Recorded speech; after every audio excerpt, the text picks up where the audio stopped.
না না, ওই যে জিন্না লাশ যেটা ডিস্টার্বিং এলিমেন্ট বলো, আমি এবার কথা বলবো। জি আপা, একদম এবার ছাইকা ফেলতে হবে আপা।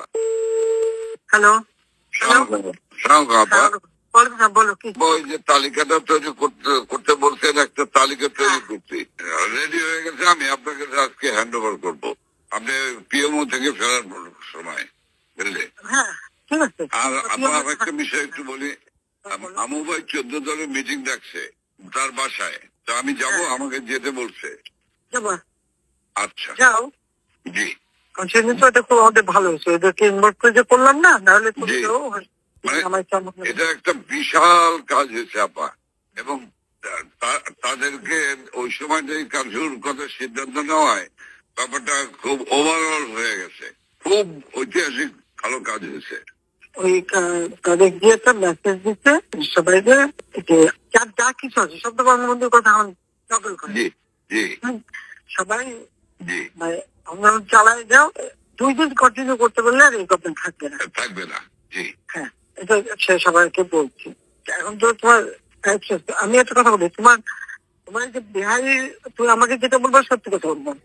তোমার ওই মোহাম্মদপুরে যে বিহারি পড়ছিল, ওদের ভূমিকাটা কি? ওদের ভূমিকা ভালো আপা, শুধু এখানে সেন্টু কমিশনার আছে একটা, এই যে কালপিট জাতীয় পার্টির, হ্যাঁ ও একটা কালপিট, ওর সঙ্গে কয়েকটা ছেলে আছে জাতীয় পার্টির সঙ্গে, ও তো ওই এলাকার কাউন্সিলর, ওর কাছ থেকে বেনিফিট নেয়। এই ছেলে, এই গুটি কয়েক ছেলে, ধরেন 15-20টা ছেলে, তারা সব আমাদের তাহলে ওরা পিক আপ করতে হবে। সেটা হলো সমস্ত রুট, মানে রুট অফ অল ইভিল, ওইটাকে ছাড়াবো, ওইটাকে থাকবে। আর এছাড়া আমার মোহাম্মদপুরের সব ঠিক আছে, শুধু পল্লবীটা ডিস্টার্ব। আজকে ওরা সব ক্যাম্পে নিয়ে পল্লবী সব নিয়ে মিটিং করতেছে।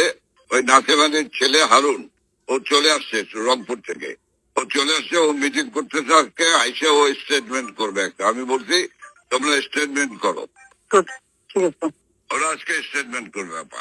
কিন্তু সেন্টুরে আবার, সেন্টুরে ধরলে তো আবার জাতীয় পার্টি চাপবে। জাতীয় পার্টির ক্ষেত্রে আমাদের কি আসে যায়? আচ্ছা, আমার জাতীয় পার্টিতে আর কত দরকার নেই পার্টির। না না, ওই যে জিন্না লাশ, আমি বলেছি যেটা ডিস্টার্বিং এলিমেন্ট বলো, আমি এবার সব করবো। জি আপা, একদম এবার ছাইকা ফেলতে হবে আপা। আমি তো বলছি ওই যে কুড়িল বস্তিতে সবগুলি যে ওখানে ঠুসে ওখানে থাকে, তোমার এই বিহারি বস্তিতে থাকে, আবার কিছুই না, সব জায়গায় একটু সার্চ করো। জি আপা, সার্চ করো। জি আপা, ব্লকেট করতে হবে, জরুরি অভিযান। সেটাই চলতেছে এখন, সেটা চলতেছে, কিন্তু সেই সাথে জি আপা, যেমন কিনতে পারবে বাবা। আমি ওইটা খবর দিয়ে আজমের কাছে খবর নিয়ে আমি আপনাকে জানাচ্ছি। শব্দ দিক থেকে নাই, হ্যাঁ তুই আমাকে ওইটা জানাবো, এটা খুব দরকার। হ্যাঁ জি আপা, আচ্ছা জি আপা। ওই আজকে কি ঢাকায় সব জায়গায় মিছিল, কালচুর শিথিলের সময় মিছিল করার নির্দেশ দিচ্ছেন?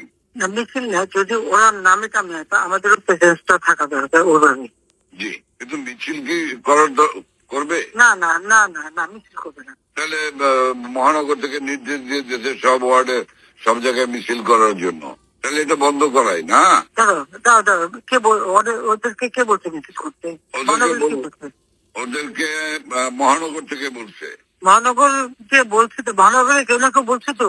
জি জি, সেটা জিজ্ঞেস করো তো। জি, আমি জিজ্ঞাসা করছি, আমাকে মোহাম্মদপুর থেকে ফোন করলো, মোহাম্মদপুর আদালত থেকে, যে আমাদের মিছিল করাটা করছে, উত্তর থেকে ভোলার কাজের ফোন করছে। ভোলার কাজের তো আগে দিতে হতো, ওর কথা করে না তো, ও খালি। জি আপা, জি আপা, ওটা জানানো সবসময় কিন্তু মিথ্যে কথা নেই। আবার তাহলে আমি একটু খবর নিয়ে আমি হ্যাঁ, কে বলছে? যদি ইন্টেলিজেন্স বা এদের থেকে বলা হয় করতে পারে যে আমাদের প্রেজেন্সটা থাকলে ওরা নামতে সাহস পাবে না, এটা সাপোর্ট হবে, হতে পারে। বাট তাহলে তোমাকে জিজ্ঞেস করে নিতে হবে। আমি ওদেরকে হেল্প করার জন্য হতে পারে, কিন্তু মির্জা আজমকে জিজ্ঞেস করে যে মির্জা আজমকে কে বলছে, ওটা জিজ্ঞেস করে আমার জানাও। জানছি।